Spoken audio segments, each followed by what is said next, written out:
አሁን ወደ ምንጩ ልትሄድ ስትል አይ ኖ ወደ ምንጩ አትሂድ፣ ወደ ውስጥ አተኩር ትባላለህ። መሪ ብትሆን እንዲህ ያሉ ነገሮች እንዴት ነው የምታደርገው? ምንጩን ነው የምታጠፋው ወይስ ውስጥ ዶሜስቲክ ውስጥ የሚነሳበን እሳት እያጠፋ ነው ዘመንን የምጨርሰው? በቀላሉ የምትቆጣጠረው ላይ ትኩረት መስጠት አለብህ። እንዴት ነው የምትቆጣጠረው? ለምሳሌ የፋኖ አለብህ፣ የቲፒኤልኤፍ አለብህ፣ ኦብነግ አለብህ፣ አፋር አለብህ፣ ኦነግ አለብህ። ለነዚህ መሳሪያ ብዙ ሎጂስቲክ ገንዘብ ድጋፍ የሚያደርጓቸው አካላቶች አሉ። ችግሩ የኢትዮጵያ ፖለቲካ ነው። ቴዲ የኢትዮጵያ ፖለቲካ ነፃ መድረክ ህዝብንና አገርን ያስቀደመ መንግስት ቢኖረን እነዚህ ሁሉ አዳራሽ ውስጥ ብታስገባቸው ኩቺዝ ያልተሞከረ ያልተደረገ ነው። ለምን በአብይ ዙሪያ መላው የኢትዮጵያ ህዝብ እኮ ሲሰባሰብ ህዝቡን አሰባስቦ ፖለቲከኞችን አሰባስቦ አናግሮ ኢትዮጵያን ወደ ቀጣይ የሚያሻግር መፍትሄ ይመጣል ነበር የተባለው። ኤርትራ የምትመጣው ግብፅ የመጣችው እኮ ኢንተርናሊ ባለብን የኢትዮጵያ ፖለቲካ ችግር ምክንያት ነው እንጂ ያንን እያባባሱ ሄዱ እንጂ እነሱ እኮ መንስኤ ሊሆኑ አይችልም። እሺ ብዙ አትልፋ። አንድ ነገር ልንገርህ። አንጋፋው ፖለቲከኛ አንዳርጋቸው ጽጌ እነዚህ ሁሉ ችግሮች ተፈተው ወርቅ ቢነጠፍልን አንተውም ማለት ምኑን በቃ ይሄን መንግስት መንቀል አንተውም ማለት ችግራችን ተፈቶ ወርቅ እንኳን ቢነጠፍልን ይሄ መንግስት ከመንቀል ወደኋላ አልንም ማለት እኔ በነገራችን በኃይልም ቢሆን በቃ መንግስትን ከመቀየር ወደኋላ አልንም ማለት። ኢማጂን ችግሮቻችን ተነቅለው በቃ ሁሉ ነገር መፍትሄ አግኝተን አዳራሽ ውስጥ እንደምትለው ገብተው ተነጋግረው መፍትሄ አምጥተን ወርቅ ላሰማ ይችላሉ። በነገር እኔ ድንገር ቴዲ እሱንም ቢሆን አንድ ግለሰብ ነው አንድ ኢትዮጵያውያን ምን ያነሳው ለምሳሌ አንዳርጋቸው እንደንተናቺ ሳይሆን አንዳንድ ችግሮቻችን እንደ ችግር አድርገው የሚደባደቡባቸውን ነገሮች እንኳን በትፈታ ችግር መሆናቸውን አቆሙ። ለምንድን ነው ዱካቸውን እየተከታተልክ ስትሄድ እንደ ሀገር እንዳንቆም የሚያምሱ ሊሆኑ አካላቶች አሉ። እሱ ቅድም የተስማማባቸው ጉዳዮች ናቸው እኮ። ምህዳሩ ጠበዋል፣ የፖለቲካ ፓርቲዎች ይዋከባሉ፣ ይታሰራሉ። እሱ አንድ ነገር ነው። ከዘመነ መሳፍንት ጀምሮ ከአፄ ቴዎድሮስ፣ ተክለ ጊዮርጊስ፣ ዮሐንስ፣ ሚኒልክ እያልክ የኢትዮጵያን ታሪክ ብታይ ሁልጊዜ ምንጫችን የመታመሳችን ታገኘዋል። በተለይ ደግሞ ከቅርብ ጊዜ ወዲህ ደግሞ ይኸው ለምሳሌ የሀገራዊ ግንባታ ላይ ለምሳሌ ይሄ ምንድነው የአባይ ግድብ ግንባታ ትላልቅ ፕሮጀክቶችን ምናምን ስታስብ አሁን ግብፃውያን የሚያደርጉትን ነገር ስታይ ያገጠጠ ያፈጠጠ ነገር ታያለ። እንደ አንድ ፖለቲከኛ ነገ አንተም ስልጣን ላይ ብትወጣ ይሄ ነገር ቴብል ላይ የሚቀመጥልህ ነገር ነው። ይሄ እንዴት ነው የምትፈጥረው? ቴዲ ምንድነው መሰለህ መጀመሪያ የውስጥ ፖለቲካው ችግሩ ካመንክበትና የውስጥ ችግሩ ለመፍታት አንተ የምትችለውን እንደ ሀገር የምንችለውን መንግስት እንደ መንግስት የሚችለውን ሀገርና ህዝብን ያስቀደመ መፍትሄ መውሰድ ከቻለ ሌሎቹን እያራገፍክ ትመጣለህ። ሌሎቹ ማለት ተላላኪ የሆኑ ለሲአይኤ የሚሰሩ ለአሜሪካ፣ ለእስራኤል፣ ለተለያየ ሀገር የሚላላኩት እነሱ ይቀራሉ ማለት ነው። ሊሰን ኖት ኦንሊ ኢትዮጵያ ውስጥ በነገራችን ላይ አሜሪካ ውስጥ ሆነው አሜሪካ የእስራኤላውያን የሆኑ ጁዊሾች ምናምን አሜሪካ ፈርስት ማጋ ውስጥ ያሉ ነገር ግን እስራኤልን የሚያስቀድሟል። ኦር ደግሞ ለሌላ ሀገር ደግሞ ለካታር የሚሰሩ ደግሞ አሉ። እንደዚህ አይነት ለውጭ ሀገር ሎቢ ተደርገው ገንዘብ ተከፍሏቸው የሚሰሩ ለወደፊቱም አይጠፉ። የኢትዮጵያ ችግር ግን ያወሳሰቡት እነዚህ ሰዎች አይደሉም። እነሱ ግን ችግሮች ናቸው። የስ ነገር ግን ጆሮ እንዲያገኙ እንኳን ያደረጋቸው ለምሳሌ አንዳርጋቸው ሌላ ጥያቄ ሌላ ቀን ለምሳሌ አንድ አሁን በትጥቅ ትግል ደም አፋሳሽ ጦርነት ያደረገው ህዝባዊ ወያኔ ሓርነት ትግራይ ነው። ቲፒኤልኤፍ ምንም ማሽሞንሞን አያስፈልገውም። ግልጹ ልንገር፣ ቲፒኤልኤፍ አንድና አንድ ፍላጎቱ 4 ኪሎ መምጣት ይፈልጋል። በድምፅ ላሰማ እችላለሁ፣ በማስረጃ ይሄን አንተም ታውቃለህ። በቃ 4 ኪሎ መምጣት ብቻ ነው ለሱ መፍትሄው። ይሄ እንዴት ነው የምታስታግሰው? አንተ መሪ ብትሆን ቲፒኤልኤፍ ሌላ ነገር አይፈልግም። ወደ 4 ኪሎ መጥቶ እንደከዚህ ቀደሙ 4 አጋር ድርጅቶችን ይፈጥራል። የእነሱ ዶሚናንት ሆኖ እንደፈለገ እያዛቸው እንደፈለገ እየመራቸው ይሄ መምራት ይፈልጋል። ላሰማት ይችላሉ። ክብራትና ክብራን ድምፅ ላሰማችሁ ይችላሉ። የቀድሞ የፌዴሬሽን ምክር ቤት አፈ ጉባኤ ኬሪያ ኢብራሂምን ድምፅ ላሰማ ይችላለሁ። የጌታቸው ረዳን ድምፅ ላሰማ ይችላለሁ። የጀነራል ጻድቃን ድምፅ ላሰማ ይችላለሁ። ዛሬ ከተለዩና ድምፃቸው እርባና ቢስ ነው ልትሉኝ አትችሉ። የሁሉንም ድምፅ በተለያዩ መንገዶች ላሰማ ይችላለሁ። ኦኬ፣ እንዲህ ያለ አጀንዳ ይዞ የሚታገል ታጣቂ ቡድን ወይም ደግሞ ኃይል አንተ መሪ ብትሆን እንዴት ነው የምታስታግሰው? ከ4 ኪሎ ውጭ በቃ አይስማሙም። ኖ ማይስማማበት ምክንያት የለም። ሀገርና ሕዝብን ያስቀደመ መድረክ መዘጋጀት አለበት። እኔ ልንገር፣ በፖለቲካ ፓርቲ ተደራጅቶ ስልጣን አትፈልግም የሚል ለምሳሌ እንደ ብርሃኑ ነጋ ኢዜማ አይነት ነገር በቃ ውሸታም፣ ቀጣፊ፣ አጭበርባሪ ለሀገርም ለወገንም የማይጠቅም ማለት እንደዚህ አይነት ፓርቲ ነው። ምክንያቱም ፓርቲ ውስጥ ተደራጅተ የፖለቲካል መድረክ እየመራ ስልጣን አልፈልግም ካለ ትክክል አይደለም። እሺ ሌላ ጥያቄ ላንሳለህ። የቲፒኤልኤፍን ነገርኩ። ኦሮሞ ነፃነት ግንባር ጋይድ 1974 የተመሰረተ ፓርቲ ነው። 3 የምታገያ አጀንዳ አላቸው። የአዲስ አበባ ጉዳይ፣ ኦሮሚያ ውስጥ ያሉ ሪሶርሶች በኦሮሞ ልጆች መቆጣጠር አለባቸው። ክልሉን ከኦሮሞ አብራክ በወጡ ልጆች መተዳደር አለበት ነው የሚያታግላቸው የሚያታኩሳቸው። ፍርዱን ላንተ ልስጠኝ። ኦሮሚያን እያስተዳደረ ያለው ማን ነው? ሪሶርሱን እያስተዳደረ ያለው ማን ነው? አዲስ አበባን በበላይነት ኦኬ፣ ከንቲባው ነው እያስተዳደረ ያለው ማን ነው? እነዚህ ጥያቄዎች ተመልሰዋል አልተመለሱም? የፖለቲካ ጥያቄ ያላለቀ ጥያቄ ያላቸው ከዚህ በበለጠ መስራት እንችላለን ብለው ያምናሉ። ለአንተ ልጠይቅህ፣ አሁን ይሄ ነፍጥ የሚያስነሳ ነው? ፓርቲ መስርተው መወዳደር የማይችሉበት ሀገር እስከተፈጠረ ድረስ እነሱ በሚፈልጉበት መንገድ የሚፈልጉትን ማድረግ እስካልቻሉ ድረስ ነፍጥ ያስነሳል። በደንብ አድርጎ እነሱ እንደዛ ላሉማ። እነሱ ያሉት 3 የመታገያ አጀንዳ አለን አሉ። 3ቱን ነገርኩ። ህዝቡ የሚያስተባብሩበት ነው።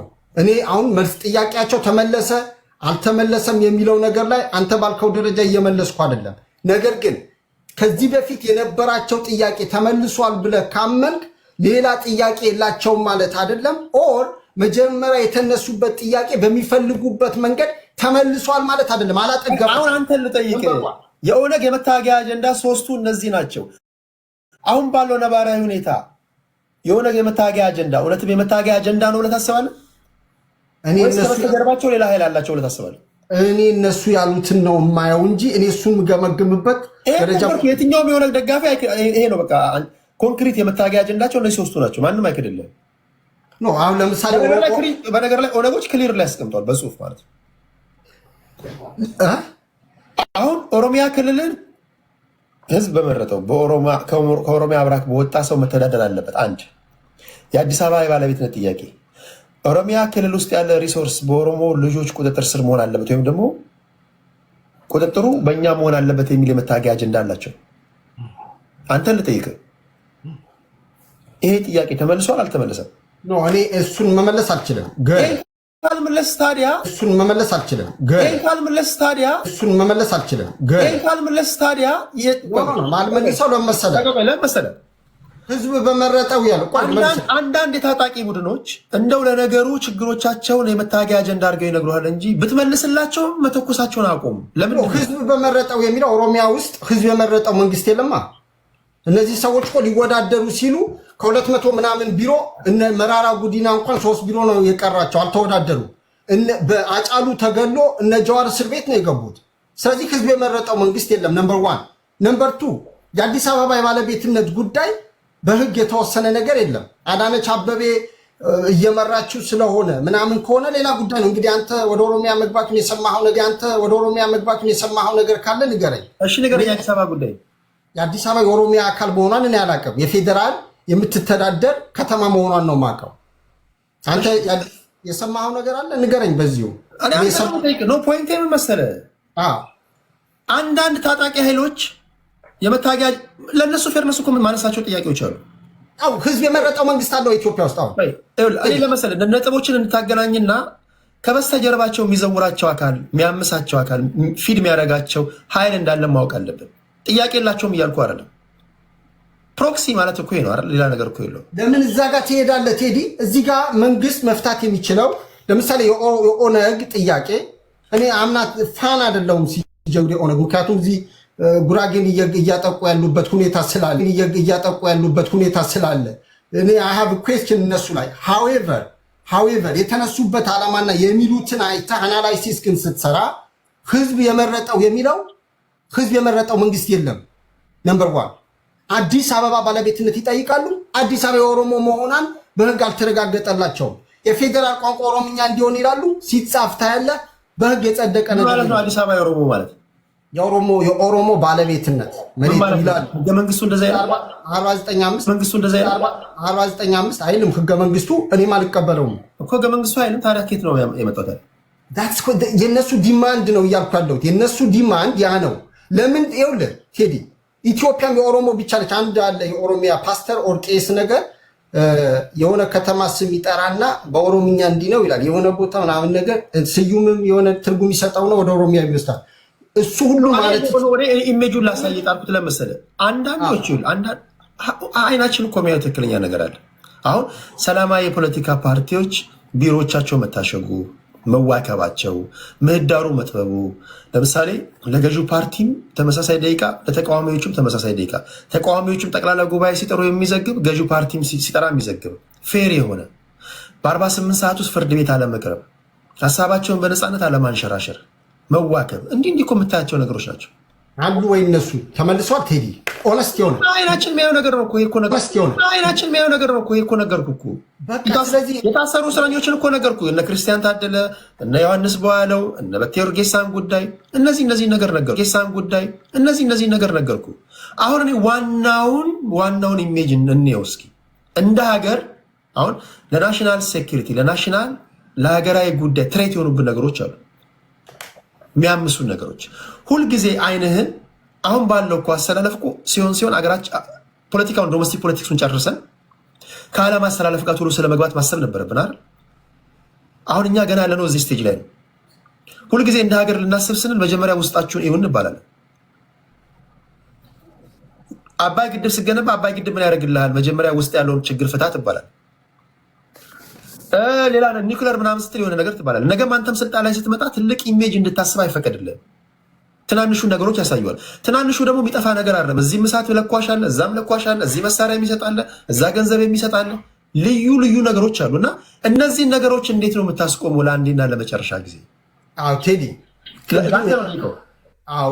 ቅድም የጠቀስካቸው የምርጫ ጉዳይ፣ የፍትህ ጉዳይ፣ የእኩልነት ጉዳይ፣ የእምነት ነፃነት፣ ሌሎችም ጉዳዮች መንግስት መፍታት ማለት ዶንት ኤክስፔክት ፐርፌክሽን። እንኳን ኢትዮጵያ አሜሪካ እንኳን ፐርፌክት አይደለችም፣ ገና ነች። ነገር ግን አንጻራዊ ለውጦች ማምጣት ሲችል ህዝቡ ወደ መንግስት እየሄደ ይመጣል እንጂ ከህዝቡ እየራቀ አይሄድም፣ ከመንግስት እየራቀ አይሄድም። የዛኔ ኢትዮጵያ በትክክለኛ ጎዳና ውስጥ ስትገባ፣ አካባቢ ሲረጋጋ፣ ሰላም ሲረጋጋ እሱን እኮ ብልጽግናን አስወገድከው። ብልጽግናን አስወገድከው። የሚያሳስበኝ እኮ ኦኬ ያሉ ችግሮች እንዴት ነው የምትፈታው? አሁን አንተ መንግስት አድርጌ እኮ አስቀመጥኩ። 4 ኪሎ ገባ መድረክ እንዴት ነው የምታደርገው? መላው የኢትዮጵያ ህዝብ፣ የፖለቲካ ፓርቲዎች፣ የሲቪክ ማህበራት፣ ታዋቂ ግለሰቦች፣ የውጭ ሀገር ታዛቢዎች፣ ኢንተርናሽናል ኦርጋናይዜሽንስ፣ አፍሪካን ዩኒየን፣ ሌሎችም ሁሉ ትጋብዝና ግን ኢትዮጵያውያን የሚመሩት ኢትዮጵያውያን የሚወያዩበት አዘጋጅተ የሽግግር መንግስት ተቋቁሞ አዲስ ህገ መንግስት የሚረቀቅበት ሁኔታ ተነጋግሮ ለ2 ዓመት የሚፈጅ ነገር ለውጥ መምጣት አለበት። ስለዚህ ለታዋቂ ምሁራን በሙሉ ጥሪ ታደርጋለህ። ሱፍና ከረባታቸውን እየለበሱ ይመጣሉ። አዳራሽ ውስጥ ይሞላሉ። አዳራሽ ውስጥ ከሞላ ሁሉ ጋር ምክክር ታደርጋለህ።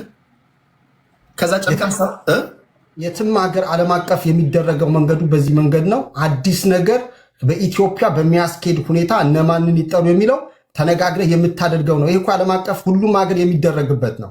ኤንዴን ህገ መንግስቱ ተርም ሊሚት ታበጅለታለ። ለምሳሌ ከዚህ በፊት አንድ ፕሬዚዳንት ለ6 ዓመት ብቻ ፕሬዚዳንሻል አድርገው ለ6 ዓመት ለአንድ ተርም ብቻ የሚመራበት ሁኔታ ሲስተም ከተዋቀረ በየ6 ዓመቱ ይቀያየራል ማለት ነው። ለወደፊቱም አሜንድ የሚደረግ ከሆነ ይደረጋል። መድረክ ነው መዘጋጀት ያለበት።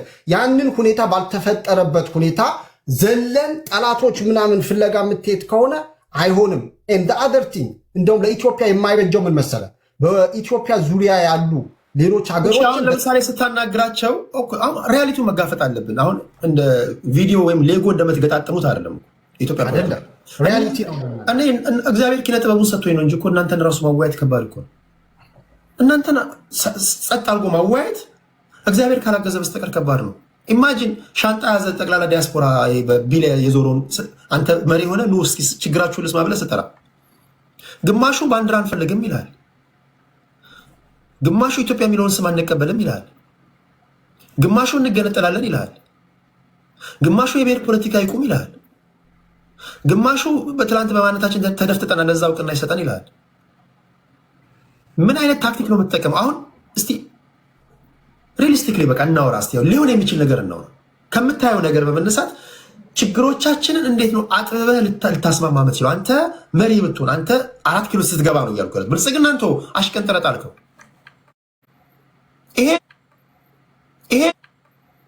ይሄን ሁሉ ቀውስ ከዚህ ሁሉ ቪሸስ ሰርክል እንዴት ነው የምትወጣው? እስኪ መፍትሄውን ነገር ነው እያልኩ ያለው።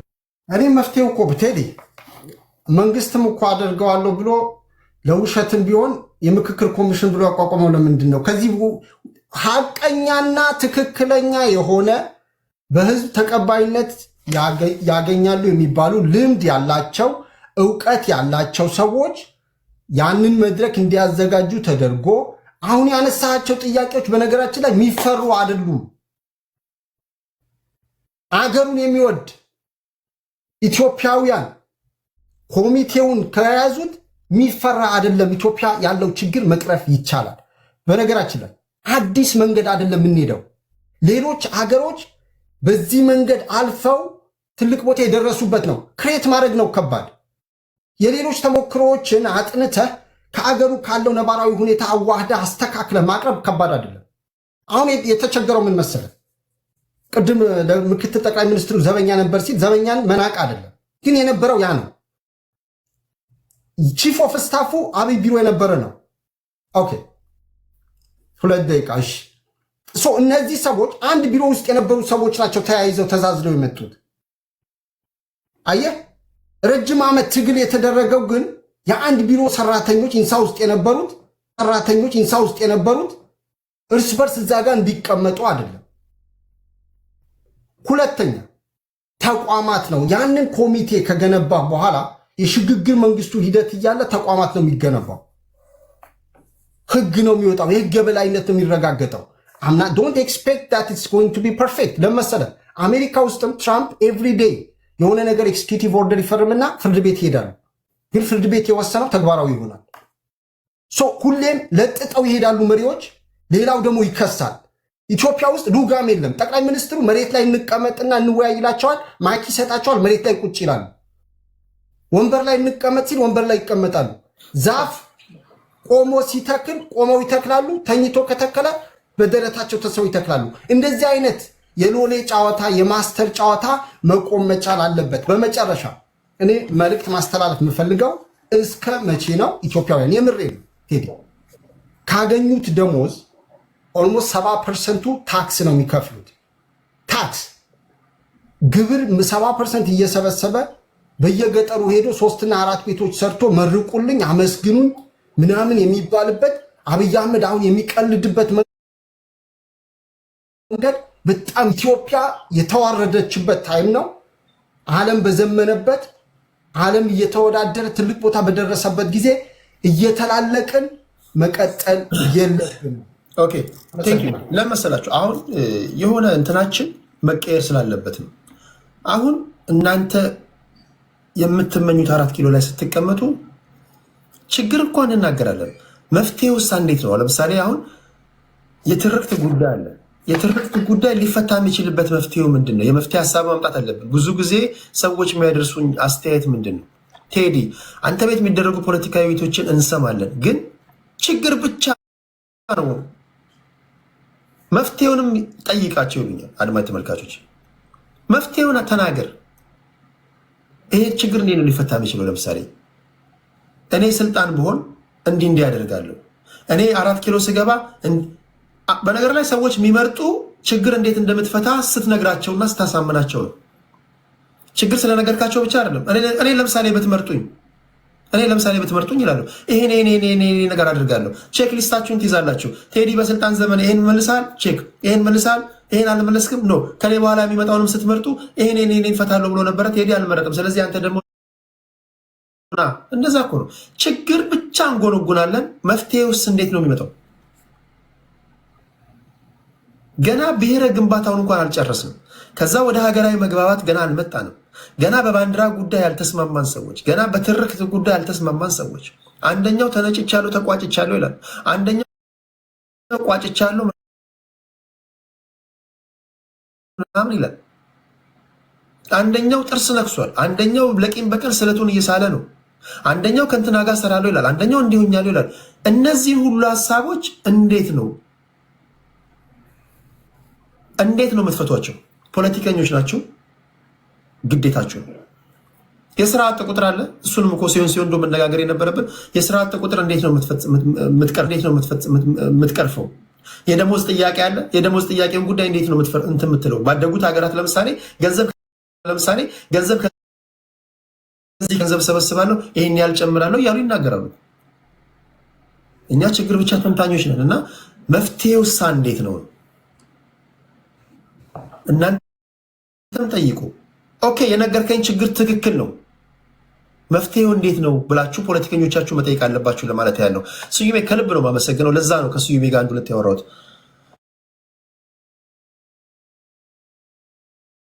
ያወራሁት። ሪስፔክት ብሮ እንግዲህ በኋላ ዘንድሮ ካስገቡን ምርጫም ላይ እንወዳደራለን በግልም ቢሆን። ቴንኪዩ ስዩሜ፣ ሰፊ ድጋፍ እናደርጋለን። ኢትዮጵያ የምትሄድ ከሆነ ቁም ነገር እኔ ከህዝብ ጋር በተቻለ መጠን ስዩሜን ኢትዮጵያ ሄዶ ስዩሜ ክብራትና ክብራ የህዝብ ተወካዮች ምክር ቤት ገብቶ ማየት እንፈልጋለን። ስዩሜ ከአንደበቱ ፖለቲካ እንጂ የሚናገረው ጥላቻ ማይተፋ ሰው ነው እና እኔ በግሌ በማስታወቂያው ረገድ የተቻለኝን ጥረት ሁሉ አደርጋለሁ። ስዩሜ ላይ እፈልጋለሁ የህዝብ ተወካዮች ምክር ቤት። በሉ እንግዲህ ሰላም ሁኑ። ቻው ቻው። ቴንኪዩ። ከስዩሜ ቀጥሎ አይ ቲንክ ወደ ሴቭ ነው ምኒልክ ነው። ቴዲ ምኒልካችን 7 ደቂቃ አለ ብራዘር። ኦኬ ቶፒኩ ትንሽ ተለጠጠ። ቶፒኩ የተለቀጠው በታጣቂ ኃይሎች ዙሪያ ላይ ነፍጥ ያነሱበትን ምክንያት ስንተነትን ነው እንጂ ስቲል በፋኖ እና በአላንሱ ጉዳይ ያለው አንተ የታየን ተንትን ችግር የለውም። ኦኬ ለማንኛውም ብቻ ግን ከግብፅም ከኤርትራም ብዙም ርቀት ሄደናል። ክሊር መደረግ ያለባቸው ፋክቶች አሉ። በኢትዮጵያ ታሪክ ውስጥ ከግብፅ ጋር ሰርተው የሚያውቁት ዳይሬክትሊ ህወሓት ሞደርን ፖለቲክስ፣ ሻቢያ እና ኦነግ ናቸው። አንዳንዶቹ ምስረታቸውንም ለግብፅ ሀገር ላይ የተደረገ ነው። ኤርትራን ከኢትዮጵያ ለመገንጠል ባደረጉት ጦርነት እነዚህ ሶስት ኃይሎች አብረው ተሳትፈዋል። ግብፅ እዚህ ውስጥ ቀላል የማይባል መሬት ውስጥ የሚቀበሩ ቦምቦችን የሁለተኛው የዓለም ጦርነት ትርፍራፊ መሬት ውስጥ የሚቀበሩ ቦምቦችን አምጥተው አከማችተው እስካሁን ድረስ ያጠራቅሟቸዋል። ግን እያከማቹ እያመጡ ለኦነግ፣ ለሻቢያ እና ለህወሓት ያቀብሉ ነበረ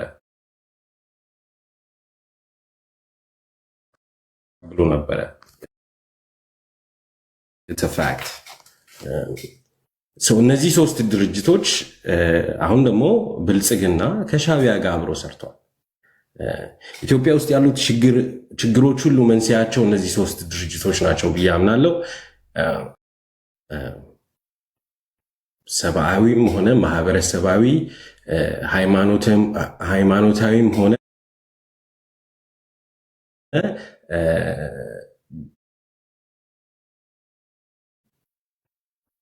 ሌላም አይነት ተቋምን ጠላት አድርጎ የፈረጀ አይደለም።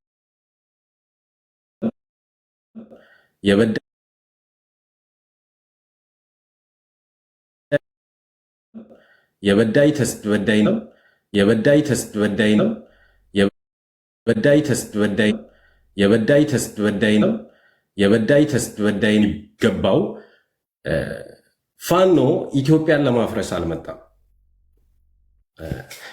ይህንን ስል ቴዲ ቅድም የኦነግ ጥያቄዎች ብለህ የባለቤትነቱን የሚመሰክሩ ሀቆች ስላሉ ክርስትና ኢትዮጵያ ውስጥ የገባው በጣም እርሊ ነው። ከክርስቶስ ከ340 ምናምን ዓመት በኋላ ነው ኢትዮጵያ ውስጥ ክርስትና ኦልሞስት የ2000 ዓመት ታሪክ አላት። ከዛ ውስጥ 800 ዓመት ያስቆጠረ ቤተክርስቲያን አዲስ አበባ ላይ አለ። 800 ዓመት በአማርኛ ፊደሎች በግዕዝ ጽሑፍ ያለበት የባለቤትነትን ጥያቄ ስናወራ ኢትዮጵያ አንድ ሆና የምትቀጥል ከሆነ የፋኖ ማሸነፍ በጣም ቁልፍ ሚና ይጫወታል። እዚህ ውስጥ ኢትዮጵያ አንድ ሆና የማትቀጥል ከሆነ የአማራ ጥያቄ አዲስ አበባንም ያካትታል። የአማራ ጥያቄ ኢትዮጵያን መገንጠል ግን አይደለም። አብረን የምንኖርበት ሀገር እስከሆነ ድረስ ሸዋ ላይ የአማራውን መብት ሳይነካ የሌላውን መብት ሳይነካ አብረን መኖር እንችላለን። ኢትዮጵያ የምትፈርስ ከሆነ ግን የኦነግ ጥያቄ ከሶስቱ ጥያቄዎች አንተ ካነሳቸው ዋነኛው ጥያቄው የራስን እድል በራስ መወሰን ነው፣ መገንጠል ነው። ምንም ይሄ የሚያከራክር የሚያደራድር ጉዳይ አይደለም። የአማራ ጥያቄ አሁን ቅድም ያልኳችሁ እኮ ይሄን ነው። ቅድም ያልኩት ነገር ይሄን ነው። የማይተማመኑ ባልንጀሮች ወንዝ ዳር ይማማላሉ ይላል የሀገር ሰው ስተረት እና አንዳንድ ጊዜ አላንስ ፈጥረናል የሚሉ አካላቶችን ስታዋቸው በላልታችሁ ጥያቄ ታቀርባላችሁ ሳትወድ በቅርባችሁ። ኦኬ ወንድሜ በዚህ ጉዳይ ላይ እንዴት ተስማማችሁ? እኔ ባጠይቁ ነው የሚገርመኝ። ጥያቄዎቹ እንዳሉ ምንድን ነው ያስማማችሁ? ሱዳን ላይ ጀነራል ሐምዳን ዳጋሎ እና አልቡርሃን የሚባሉ አልበሽርን ብቻ ለመጣል ብቻ ነው የተስማሙት። ከዛ በኋላ ስለሚገጥማቸው ፈተና ምንም የሚያውቁት ነገር የለም።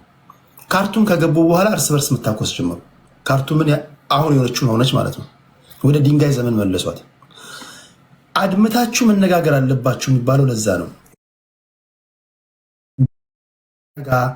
ተስማምተናል አብረን እንሰራለን ስትሉ የጋራ የምትሉትን ጠላት ካስወገዳችሁ በኋላ ድጋሚ እርስ በርሳችሁ ጠላት እንደማትሆኑ ምንድነው ማሳመኛው? በምን ጉዳይ ላይ በዚህ ጉዳይ ላይ በምን ጉዳይ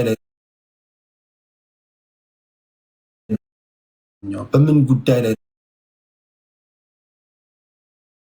በዛ ጥያቄ ያስከብራል ስትል ምን ለማድረግ ነው? አላልኩም። ፋኖ የአማራ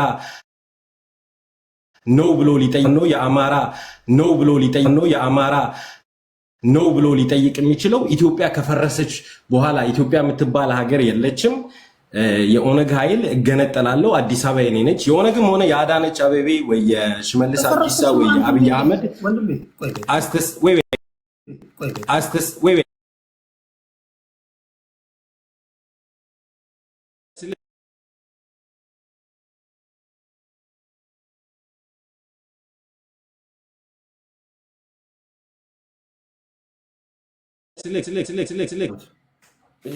የአማራ ህዝብ ጠላት የአማራ ፋኖ ጠላት ብሎ የሰየመው ህዝብ እስከሌለ ድረስ ሸዋ ላይ ያለው የህዝብ ስብጥር የአማራውን መብት የማይነካ የሌላውንም ሰው መብት የማይነካ የጋራ አስተዳደርን መስርቶ የኔ ቋንቋ ብቻ ያንተ ቋንቋ ብቻ ሳንባባል አብረን የምንኖርበት ከሆነ እንደ አዲስ አበባ አይነት ከተማ ተከባብረን መኖር እንችላለን። ባለቤትነቱ የኢትዮጵያ ህዝብ ነው። አዲስ አበባ የተገነባችው መስራቾች ባለቤቶች ቢኖሯትም የተገነባችው በኢትዮጵያ ህዝብ ነው። ሁሉም ህዝብ አስተዋጽኦ ያደረገባት ከተማ ነች። ማንም መጥቶ የኔ ነው ሊላት የሚችል ከተማ አይደለችም። በታሪክም ከሄድን ደግሞ ባለቤትነታችን ጥልቅ ነው፣ ሱፐርፊሻል አይደለም። ኦነግ የሚባል ድርጅት ሲመሰረት የመጣ ጥያቄ አይደለም። የአዲስ አበባ ጥያቄ እኮ የሪያሊስቲክ የሆነ ነገር እናውራ ቢባል እኮ መጠየቅ የማይችሉ ሰዎች እኮ አሉ አዲስ አበባ። እስከ መቼ ሄደን ነው የምንጠይቀው ስንል ኤኒዌይስ ፖይንቱ ግን the center of the topic should be I think ሁለት ደቂቃ ላይ ቴዲ አቋረጥከኝ ማለት ሁለት ደቂቃ አለ እንትን ማማው ላይ ጊዜ ባናጠፋ ጋይስ እኔ ዛሬ ልንገራችሁ የኦሮሞ ልጆች አላችሁ በህገ መንግስቱ መሰረት አዳማም ያንተ አይደለችም የአማራ ልጆች አላችሁ፣ ባህር ዳር ያንተ አለች። የሐዋሳ ልጆች አላችሁ፣ ሐዋሳ እናንተ አይደለችም። የኢትዮጵያ ብሔር ብሔረሰቦች የጋራ ሀብት ነው መሬት። መቀሌ ያንተ አይደለችም፣ ህገ መንግስቱ ነው የሚለው። ኦኬ አዲስ አበባ የኔ ናት እኮ የምትለው። አዲስ አበባ ውስጥ ቤት አለ? አዲስ አበባ ውስጥ ብር ካለ ነው የምትኖረው እኮ። ከሌለ ጥግን ትይዛለህ። የሱዳኖች ናት፣ የህንዶች ናት፣ የፊሊፒኖች ናት፣ የቻይኖች ናት። እኔ ምንድን ነው የምንከራከረው? አሁን እሱን እንተውና እያደረጋችሁ ባለው ለምሳሌ ሲሆን የስራ አጥ ቁጥሩ እንዴት ነው የምትቀርፉት? ድጋሚ የነፍጥ ታጋዮች እንዳይነሱ ምንድን ነው ሶሉሽን የምትሰጡት? በእንደዚህ አይነት ጉዳዮች ላይ ታሪካዊ ጠላቶቻችን ኦኬ አሉ። ከእነሱ ጋር እንዴት ነው አሰላለፋችን የሚሆነው? ግቦቻችሁ ምንድን ናቸው? 4 ኪሎ ገባ። የድህነትን ቁጥር እንዴት ነው የምትቀንሰው? ኢኮኖሚ እንዴት ነው የምታሳድገው? የብሔር ጥያቄ አለ። አሁን ለምሳሌ የብሔር ጥያቄ እንዴት ነው የምትመልሰው? እነዚህ ነገሮች ላይ ምናልባት የታደልን ብንሆን ነው እንጂ ይሄን ለምን አወራ እያልኩት አይደለም። አሁን አዲስ አበባ የማናት የሚል ጥያቄ ውስጥ ከገባን ጋይስ መሽቶ የሚነጋብን ነውና እነሱ ላይ ፎከስ እናድርግ ለማለት ያለው። ዘግይታችሁ ለገባችሁ ሰዎች የሀገር መከላከያ ሰራዊት የፋኖ ኃይሎችን ማረክ ያለው ብሏል። አማራ ክልል በመንግስት እና በፋኖ መካከል ውጊያ እየተካሄደ ነው ያለው። ወይዚህ ጋር ልገጣጠማ እንዴ አንድ ጊዜ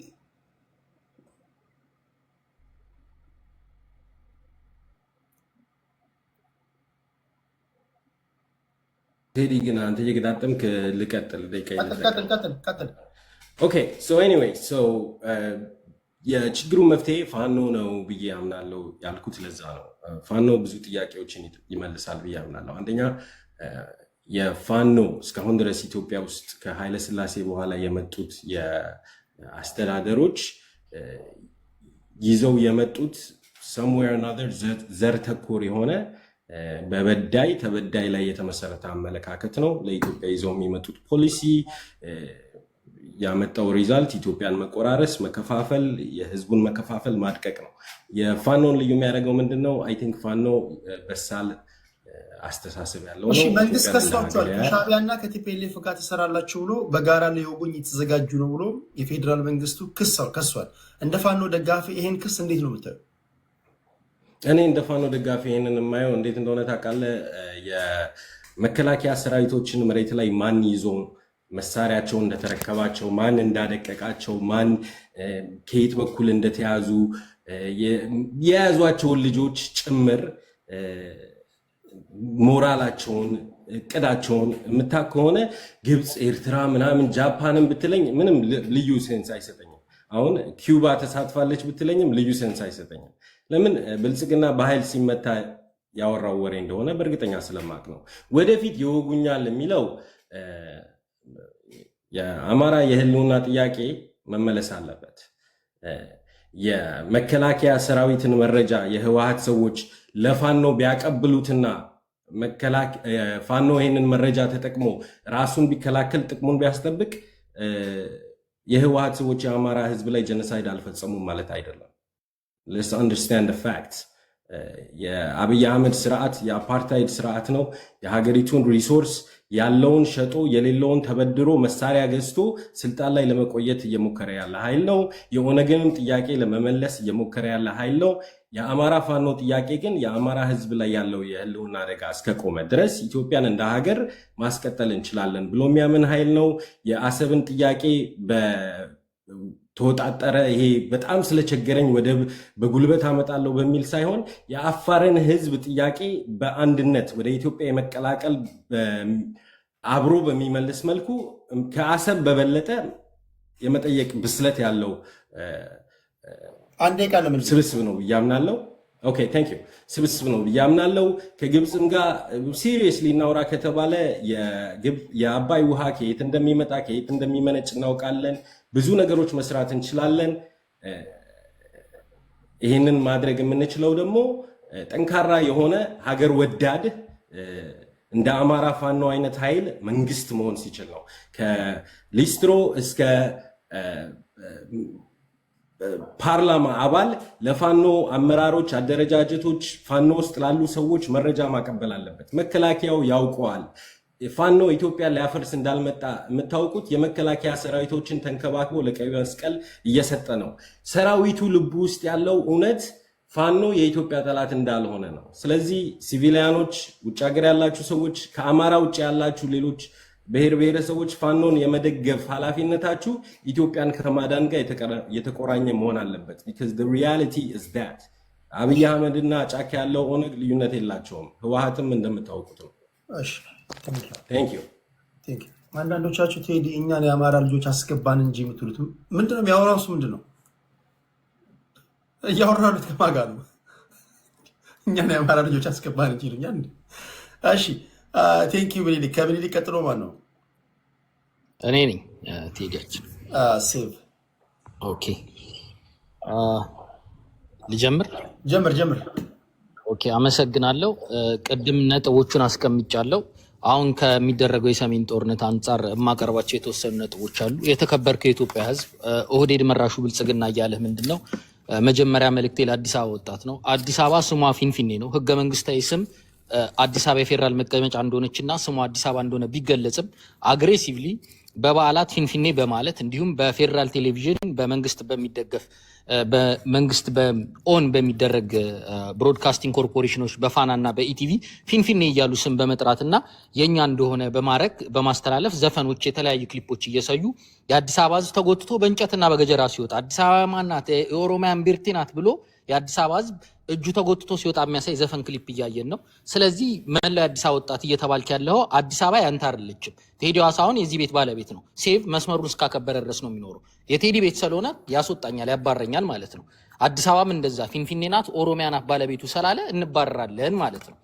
ይሄን እያለህ ነው ያለው። ስለዚህ አዲስ አበባ ያንተ አይደለችም፣ አሰብ ግን ያንተ ናት፣ ሂድና ዝመት እያለ ነው። የተከበርከው የጌዶ ህዝብ ገደብ፣ ቡሌ፣ ቆጨሬ፣ ወናጎ፣ ይርጋ ጨፌ ያንተ አይደለም የኦሮሚያ ነው። ትፈናቀላለህ፣ ትገደላለህ። አሰብ ግን ያንተ ናት፣ ዝመት እያለ ነው። የተከበርከው የአማራ ህዝብ አጣዬ ያንተ አይደለም፣ ነዳህ ሙሉ ከተማ እስከ መዘጋጃ ቤቷት ነዶ ለኦሮሚያ ትገባለች፣ ከከሚሴ ጋር ይጠቃልላል። ወሎ እስከ ራያ ድረስ የሚደርስ ካርታ ሰርተው ያንተ አይደለም የኦሮሚያ ነው ይሉሃል።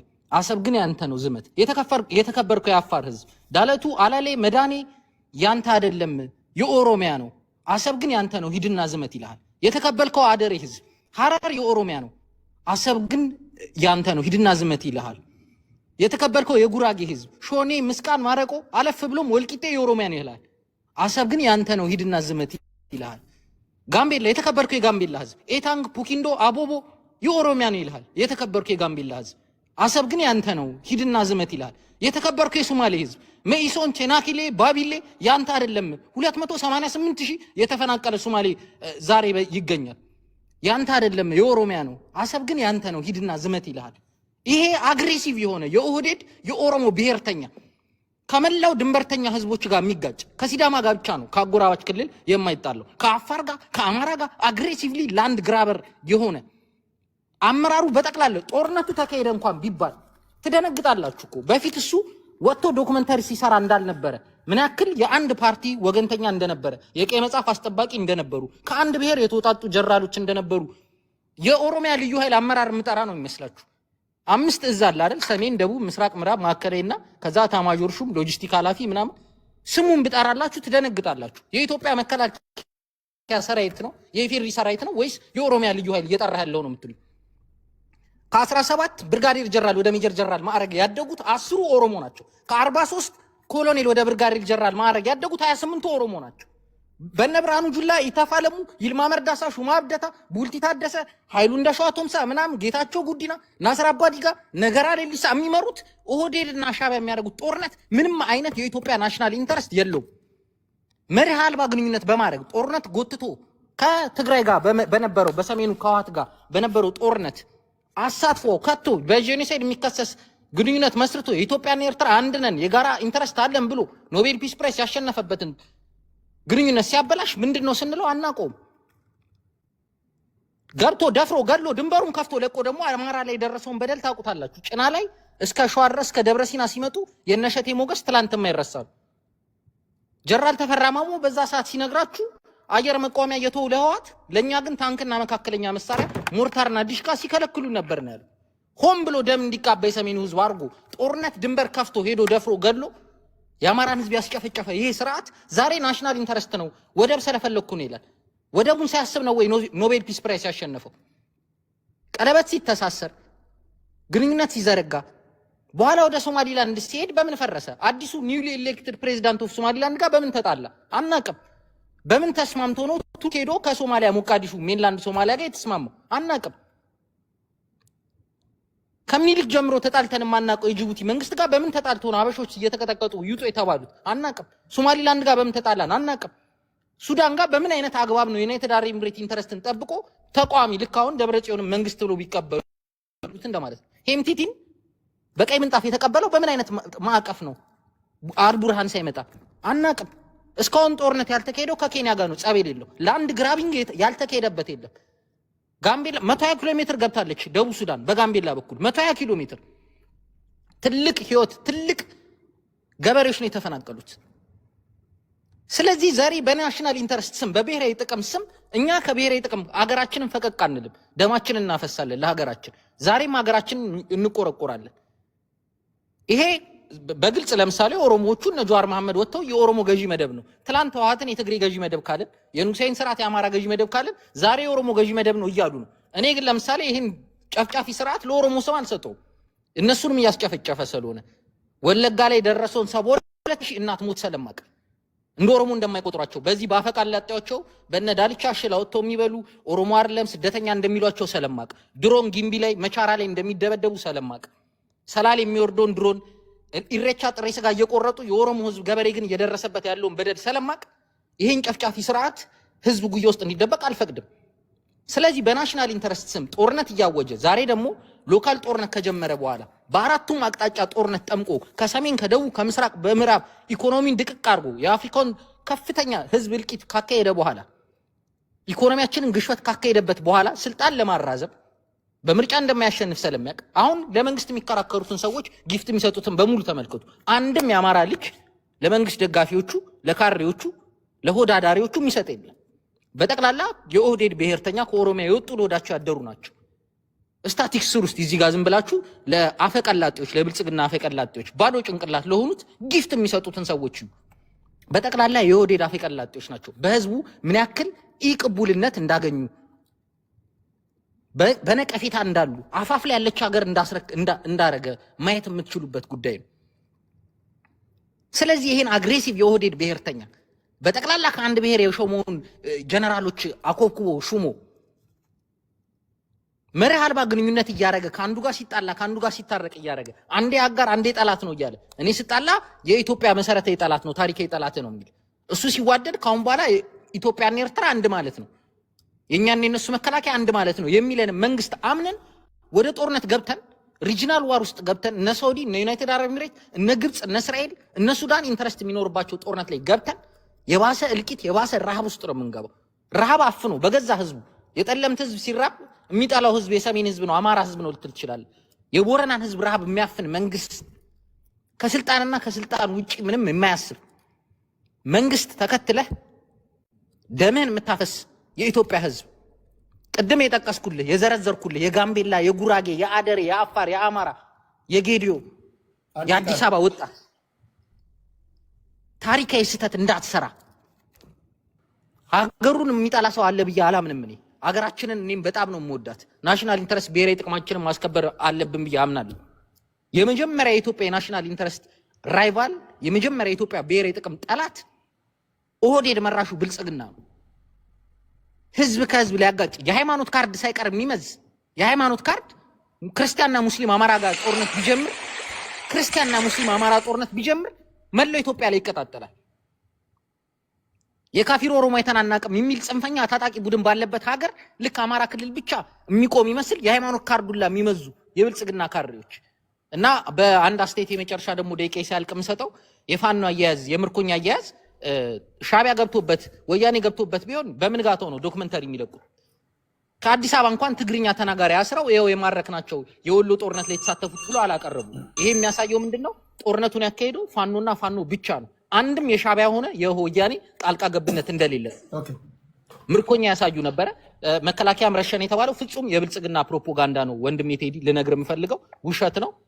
ምርኮኛ በክብር አያያዝ ነው የምንይዘው። ማህበረሰባችን ከፍተኛ ስብና የተላበሰ ነው። በቀጣይ ዙር እመጣለሁ። አመሰግናለሁ። እግዚአብሔር ይስጥልኝ። አመሰግናለሁ። እሺ ክብራትና ክብራት እሺ የተከበረ ማንኪያ ነገድ የራስ ጉዳይ መባሉ አሳስቦናልና ግን እዛ ላይ አስተያየት ቢሰጡ ብዬ ነው። እኔ አልተጠራውም። ቅድም እንዳልኩ በቁጥር አናሳ ስለሆነን ብዙ ጊዜ ችላ እንባላለን። ኦኬ እንችለዋለን እንጂ ኢትዮጵያ ውስጥ ያሉ ብሔሮችንም ስትጠሩ የማንኪያ ነገዶች፣ የማንኪያ ብሔሮች እያላችሁ ለእኔ ይሞራል ብታካቱ ለማለት ያህል ነው። ጉንፋን ይዞኛል። በጣም ከባድ ጉንፋን ነው ያዘኝ። ከልብ ይቅርታ ጠይቃለሁ። ሁለት ዙር ነው ማቆያችሁ።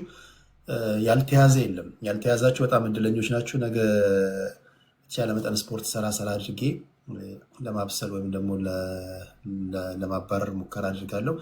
ከግራም ከቀኝም ሀሳብ እየሰማችሁ ነው። ይሄ ሀገራችን ውስጥ ያለ የፖለቲካ ፍጭት ነው። ታፕታፕ እያደረጋችሁ ላላችሁ ከልብ አመሰግናለሁ። ወደ ልዕልና እንሄዳለን። ቴንኪዩ ቴዲ። እሰማለሁ። ትሰሚያለሽ። እሺ እንግዲህ የተከበራችሁ የአማራ ህዝብ ሆይ እዚህ ላይ እየሰማችሁ ያላችሁት በአማራ ድምፅ አማራ ህዝብ ሆይ አንተ ምንም አታውቅምና የገዛ ኢንትረስትህን አታልዬ ልብላህ የሚል ሜሴጅ ነው እየተናገሩ ያሉት። የንቀታቸው ንቀት ማለት ነው። የአማራ ህዝብ የራሱን ኢንትረስት አያውቅም። ስለዚህ አንደኛው ለኢጅፕት እቀጠራለሁ፣ አንደኛው ሻዕቢያን አትንኩብኝ፣ አንደኛው ደጋግሞ እየነገራችሁ ያለው የኢንተርናል ፖለቲካ ብቻ ነው ማሰብ ያለብህ እያላችሁ ነው ያሉት። እንግዲህ ከሶስት ዲፍረንት ፒፕል የሰማሁት ያንን ነው።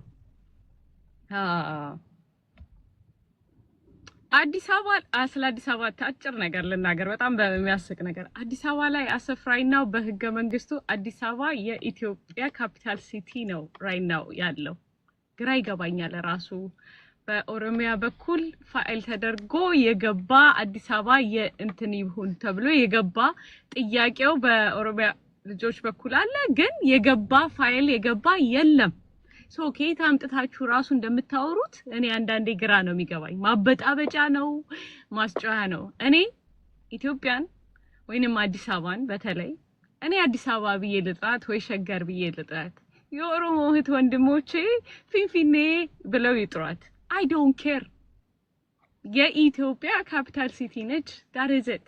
ያልገባ ነገርና ይሄ ለሶሻል ሚዲያ ድንቁርና ጩኸት እና መንጋ ብቻ ለማሳመን መንግስት ይሄን እያረገ ነው፣ መንግስት ይሄን ጥያቄ ተቀብሎታል ምናምን ለማስመሰል የምትሄዱበት ርቀት ያ ጄኔሬሽን አልቋል ባይ ነኝ። አልፏል። አንድ እዚህ ጋር ተናግሮ የወጣ ሰውዬ ነበረ፣ ጉግል ነገር ብሎ እንትን ያለ ማለት ነው። እኔ የሚገርማችሁ ነገር አሰብን ሳስብ ቴዲ ወይኔ ጉራጌ 30 ዓመት ሙሉ ያንን አሰብን ይዞት ቢሆን ምን ሊያረግ ይችላል ብዬ አስባለሁ። እዚህ ጋር አንድ ወንድማችን መጥቶ ደግሞ አሰብን እንዳትጠይቅ ስለዚህ ኢሳያስ እንደፈለክ ያምስ ይላል። ምን አይነት መስዳብ ጄኔሬሽን እንዳለን በዚህ ነው ግልጽ የምታየው። እንዴት የተማረው እንኳን ሶሉሽን ማግኘት አቅቶት በውስጥ በኩል ጭራሽ የውስጥ ከውጭ የሚመጣ ጠላትን ፕሮቴክት ያደርጋሉ እነዚህ ሰዎች።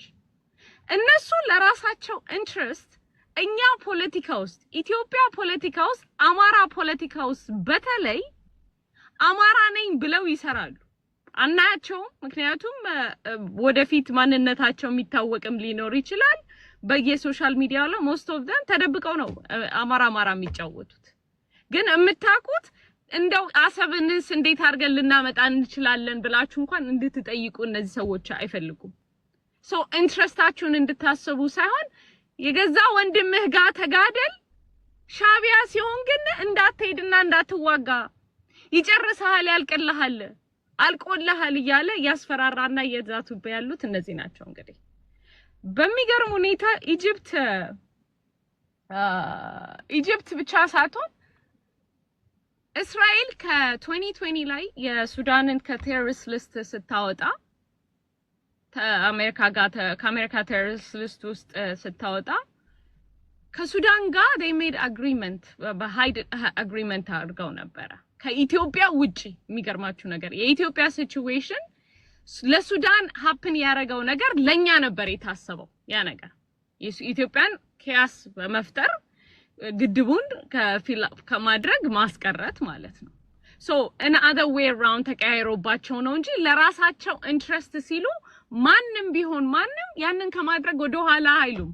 እኔ ግራ ይገባኝ ያ ትውልድ የአባቶቻችን ልጆች ነን የሚል በጠቅላላ የት ነው ያለው ነው ማለት አባቶቻችን እኔ ማቀው ብልህ ምንድነው ጥቅሜ ብለው የሚጠቁ ጸጥ ሲል ሲጮህ ምኒልክ ምን ይሉ ነበር? ሲጮሁ ተዋቸው ጸጥ ሲሉ ነው የሚያስፈሩኝ ይላል። እንደው ጸጥ ብላችሁ አሰባችሁ እንኳን ታውቃላችሁ? ጸጥ ብላችሁ wait a second ይሄ ወዴት ነው እየሄደ ያለው? ወዴት መንገድ ነው እየሄደ ያለው ብላችሁ እንኳን አስባችሁት የምታውቁት አይመስለኝም። በሶሻል ሚዲያው ላይ ከግማሽ በላይ በአማራ ፖለቲካ ውስጥ እናንተ አማራ ስላልሆነ ያለው የአማራን ፖለቲካ ቁልፍ ገብቶ በአማራ ፖለቲካ ውስጥ ሻቢያ የራሱን ኢንትረስት ለማሳካት አማራና አማራን እያጋደለ ነው። ባለፈው ጡት ቆረጠ ብለው መጽሐፍ ኦሮሞ ለአማራ ጡት ቆረጠ ብለው እንትን መጥተዋል። አሁን ደግሞ አማራ መስለው እነሱ አማራ መስለው ኦሮሞ አማራን ገደለ እያሉ ነው እያባሉን ያሉ ፖለቲካ ነው። እነሱ አብይ ሲሉ ስለ ኢትዮጵያ ፓወር ነው የሚያወሩት። ፖለቲካ እኔ ፖለቲካ የምትፈልገውን ነገር ነግረ የምትፈልገውን ነገር ነው የምታስፈጽመው። ስለ አማራ ክልል ሲያወሩ ባዲን የሚሏችሁ በተክላላ ስለ አማራ ፓወር ነው የሚሉት። እኔ የሚያስቀኝ ፓርት የአማራን መንግስት ተላላኪ ምናምን ይሏቸዋል። በቲፒኤልኤፍ ጊዜ ተላላኪ ቢሏቸው አይደንቀኝም። ሪሶርሱ ገንዘቡ በተክላላ በእጃቸው ላይ አይደለም ያለው። አስፍራይ ነው የራሳቸው ሪሶርስ ገንዘብ እንትን መሳሪያ ኤኒቲንግ በእጃቸው ላይ ያለ ለራስ ወንድም ክብር ሳይኖር ከአማራ ጠላት ጋር ከአማራ ጠላት ጋር በታሪካዊ ላይ ሻቢያ ቲፒኤልኤፍ ኦነግ ጋር ተሰልፈን መጠን አማራን እናድናለን። ባለፈው ፕራይም ሚኒስተር አብይ አህመድ ኦነግ ነበር የሚሏችሁ። አሁን ግን ከነሱ ጋር ሆነን እናድናችኋለን እያሏችሁ ነው ያላችሁት። እና በተቻለ መጠን የሚናገሩትን ለመስማት ሞክሩ እንጂ እየተደረገ ያለው ሙቭ ኤኒቲንግ የአማራን ኢንትረስት ሸጦ ለፓወር መምጣት ላይ የሚፈልግ ሆዳም የተሸጠ ባንዳ እኛ ውስጥ አለ። ተላላኪ ማለት ምክትል ጠቅላይ ሚኒስተሩ የተናገረው that is exactly that አፋቸው ሞልተው ለኢጂፕት ገረዳለው እያሉ እያያችሁ ነው ያለው። ቴንክ ዩ ሌልና ወጅ አኪላ ቴንክ ዩ አመሰግናለሁ። ይሄኛው የመጨረሻው ተርኔ ስለሚሆን ነው የሰዓት ፕሮብሌም ስላለ ሆፕፉሊ ያው በሰላም ታስጨርሱኛላችሁ። የ1992ቱን ኮንቬንሽን ኦን ዘ ሎ ኦፍ ነን ናቪጌሽናል ዩዝ ኦፍ ኢንተርናሽናል ዋተር ኮርስስ የሚል የ1997ቱ የዩናይትድ ኔሽን የውሃ ህግ ድንበር ተሻጋሪ ውሃዎች ህግ ላይ አርቲክል 7 ምን ይላል? ኖ ሲግኒፊካንት ሃርም upstream states must avoid causing damage to downstream users via dams, reducing flow or pollution. If harm occurs, the affected state can seek remedies, including compensation. ኢትዮጵያ ዩናይትድ ኔሽን ፈራሚ አባል ሀገር ናት። ኢትዮጵያ በምትሰራው ስራ አፕስትሪም ያሉ ሀገሮች ላይ አደጋ ከጣለች ካሳ እስከ መክፈል ድረስ ልትገደድ ትችላለች ይላል። በአጋጣሚ ሆኖ ኢትዮጵያ የአፍሪካን ዩኒየን መቀመጫ አፍሪካን ሀገራት በሙሉ ስቴብል አድርገው ጠንካራ ሆነው እንዲቆዩ የምታረግ ሀገር ናት። ያም ሪስፖንሲቢሊቲ ያለባት ሀገር ናት። ከዛ ሪስፖንሲቢሊቲው አንጻር ዩናይትድ ኔሽንም የአፍሪካ ዩኒየንም የቻርተር ህጎች የመጠበቅ ኃላፊነት አለባት ማለት ነው። ሌላኛው ግብፅና ኢትዮጵያ በጣም ጠላት ናቸው ተብሏል። እሱ ላይ አንዳንድ ነገር ላለው የመጀመሪያው ከአራተኛው ሴንቸሪ ጀምሮ እስከ 1959 ድረስ ግብፅ ለኢትዮጵያ ጳጳስ ቀብታ ትልክ ነበር። ሁለተኛው በትሬድ እና ዲፕሎማሲ ነው። ከአንደኛው እስከ 7ኛው ክፍለ ዘመን ድረስ ኢትዮጵያ ከግብጽ ጋር ጠንካራ የሚባል የንግድ ግንኙነት ነበራት። ቀጥሎ ግብጽና ኢትዮጵያ ተረዳድተው ያውቃሉ። ኢትዮጵያ ለምሳሌ በስዊዝ ካናል ኬዝ ጊዜ ግብጽ ላይ በተነሱባት ጊዜ አፄ ኃይለ ሥላሴ ኢንዲፍረንት ሆኖ የማንም ደጋፊ ሳይሆኑ ለግብጽ ስትራቴጂክ ድጋፍ አድርጓል። ሌላኛው አፍሪካ ዩኒየን ሲመሰረት ከመስራች ሀገራት ጠንካራ ከሚባሉ ከኢትዮጵያ ጋር ጎን ከቆሙ ሀገራት ግብጽ አንደኛዋ ናት። ሌላኛው የኢትዮጵያ አቢሲኒያ ባንክ ሲመሰረት የግብፁ ኮሜርሻል ባንክ ሰዎች መጥተው ኢትዮጵያ ውስጥ ባንኩን ስንመሰረት ትልቅ ድጋፍ አድርጓል። ሌላኛው ኢትዮጵያ የግብፅን ሰራዊት በሱዳን ውስጥ በታፈነ ጊዜ ሄዳ ነፃ ወጥታለች ማለት ነው። ሶ ጠንከር ያለ ግንኙነት ያለን እንደ ማህበረሰብም እንደ አማራ ደግሞ ስናገር በቅርቡ አማራን ሰብረነዋል ከሚለኝ ኃይል አማራን ዳይሬክትሊ ጠላት ያላደረገው ግብጽ ጠላትነት ላይበት አልችልም። አሁን እንደ ማህበረሰብ እኛ እንደ አማራ ማህበረሰብ አማራን እናጠፋዋለን ብሎ ማኒፌስቶ ላይ ጽፎ የመጣው አማራ ነፍጠኛ ነው እናፈናቅለዋለን፣ አማራም እናፈናቅልበት ካርታ አለን ብሎ ካርታ ሰርቶ የመጣ ኃይል ነው። ለምሳሌ ሌንጮ የአብይ አህመድ አሊ የግል አማካሪ ነው፣ በሹመትም ነው ያለው። ሌንጮ ይመራ የነበረው ድርጅት እዛው ግብጽ ተቀምጦ ነው። አብይ አህመድ አሊ ከግብጽ ጋር ሲሰራ በአንድ አካል ሆነ። ብርሃኑ ነጋም $500,000 ከግብጽ ሲቀበል በአንድ አካል ሆነ። ህወሓት ሰዎች በአንድ አካል ሆኑ። ኦኬ ሌንጮ የአብይ አማካሪ አሁንም ያለው ሲሰራ በአንድ አካል ሆነ ወይም በአንድ አካል ተባለ። ሌሎችም ኃይሎች እነሱ ብቻ ሳይሆን ሌሎችም ኃይሎች ሲሰሩ በአንድ አካል ተባሉ። አማራ ያው እንደ ማህበረሰብ እኛም የሴሜቲክ ቋንቋ ተናጋሪ ህዝቦች ነን። ግብጽም የሴሜቲክ ቋንቋ ተናጋሪ ነው። ዘመድ ፍለጋ ከተባለ ግብጽን ማቅረበት ዝምድና ብዙ የሚርቅ ስላልሆነ ማለት ነው። ታሪኩን መጥቀስ ይቻላል። ያም ስላለ ተነስቶ አማራ ከግብጽ ጋር ሊሰራ ነው። ባይ ዘ ወይ የኢስት አፍሪካን እና የሰሜን ምስራቅ አፍሪካን ፖለቲካ ለአንዴና ለመጨረሻ ጊዜ አማራ ይፈተዋል። ከዚህ ውሃ ጋር ተገናኝቶ ባለው ኢትዮጵያ 25,000 ሜጋዋት የማምረት ፖቴንሻል አላት፣ ከዚህም የበለጠ ማለት ነው።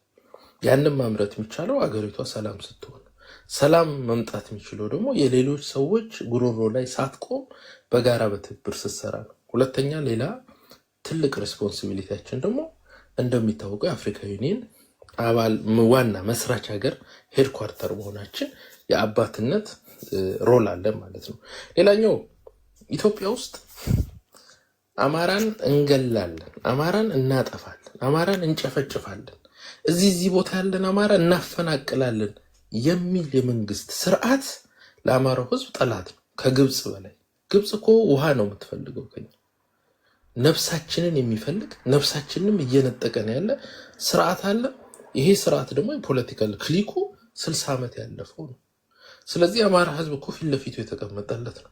ይሄን ስርዓት ዛሬ ብቻ አይደለም የምንቀብረው፣ እንዳይነሳ አድርገን ለወደፊትም ባቆጠቆጠ ጊዜ ሁሉ እየቆረጥን ወይም እየገረዝን ልናቆየው ምንችለው አማራው መቆም ያለበትን ቦታ ላይ መቆም ሲችል ነው። ይሄ ኃይል አቅም ባገኘው ቁጥር አማራን ይጨፈጭፋል፣ ካርታ ሰርቶ ይመጣል። ስለዚህ ግብጽ ውሃ ነው የፈለገችው። የአማራ ባይዘወይ አገር ማለት ጋራ ሸንተረር ህዝብ ነው። የኛ ህዝብ ወይም የኢትዮጵያ ህዝብ ኢትዮጵያን ሲሞት የሚወርሳት ገነቱ አይደለችው፣ የሚኖርባት ናት። ሲኖር ጥይት ሳይተኮስበት ባይዘወይ ሰዎች ከመብላትም ከመጠጣትም መብራት አግኝቶ ከመኖርም በሰላም መኖርን ይመርጣሉ። በቅርቡ የጋዛ ህዝብ ጦርነት ልክ ሲቆም ወደ ፈራረሰች ሀገራቸው ተመልሰዋል ያለምንም ችግር። ግብጽ መኖር ይችሉ ነበር። አብዛኞቹ ግብጽ ነው ያሉት። ውሃ አለ፣ ምግብ አለ፣ ምን አለ። ግን የተመለሱት ወደ ፈረሰው ሀገራቸው ነው። ድንጋይ አልነበረም ጋዛ ላይ አደጋ የነበረው ሰው ልጅ ነው። የኢትዮጵያ ህዝብ የአማራም ህዝብ መከራ ውስጥ ነው ያለው፣ እየተጨፈጨፈ ነው ያለው። ስለዚህ ስለ ውሃ ስለምንጨነቁ አይደለም። ሁሉም ወደ ስልጣን ሊመጡ ሲያስቡ መጠቀም ያለባቸውን ኢንተርናሽናል ኃይል ተጠቅሟል። አሜሪካን እንጠቀማለን። በዚህ የሚከፋው ካለ አንታይ ዌስት መሆኑን እንግዲህ ፊት ለፊት የምንጋፈጠው ይሆናል።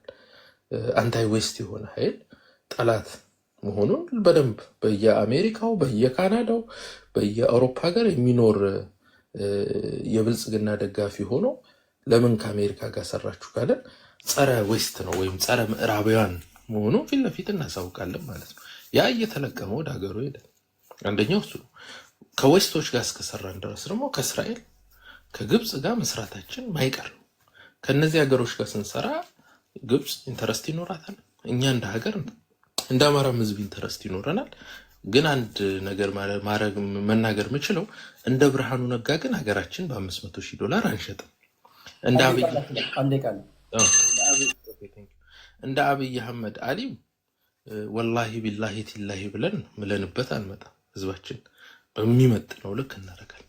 እንደነ ሌንጮ ባቲ ፍየል እየጠበቀ የፍየል ስጋ የነሱን እየበላን በትንሽ ብር ሀገሪቷን ሽጠናት አንመጣም። ወይም እንደ ሌሎች ኃይሎች ማለት ነው። አማራው ኃይለስላሴ ባደረጉት ደረጃ ስታንዳርድ ልክ የአፍሪካ ዩኒየን መስራች ሀገርነታችን ሄድኳርተር እንደሆን ነው ያክል በሚመጥን ትክክለኛ የሆነ ድርድር አድርገን ሰሜን ምስራቅ እና ምስራቅ አፍሪካ ላይ ሰላም እንዲያንዣብብ ማድረግ እንችላለን ማለት ነው። ይህንን ማድረግ የምንችለው ደግሞ ቁጭ ብለን ከግብጾች ጋር መወያየት ስንችለው፣ ግብጾች የአማራን ትግል የሚደግፉ ከሆነ የአማራም ህዝብ ፋኖም እጁን ከፍቶ ይቀበላል። ለ500,000 እንደ ብርሃኑ ነጋ ስለማይሸጠው ማለት ነው። መብታችን ነው። በዚህ ፊት ለፊት የሚቆም ካለ እንግዲህ ከአሜሪካ ጋር የሚጣላ ይሆናል ማለት ነው። ቢኮዝ ግብጽ ማለት የአሜሪካን ወኪል ስለሆነች እንግዲህ ምዕራባውያንን እንዴት እንደምትቃወሙ እና ይሆናልና ፖለቲካው ብዙ አይከብድም። ምንፈልገው ቅርቃር ውስጥ ምንፈልገውን ኃይል እንከተዋለን ማለት ነው። ታንኪዩ አመሰግናለሁ። ቴንኪዩ አኪላ። ወደ ቅድስት እንሄዳለን።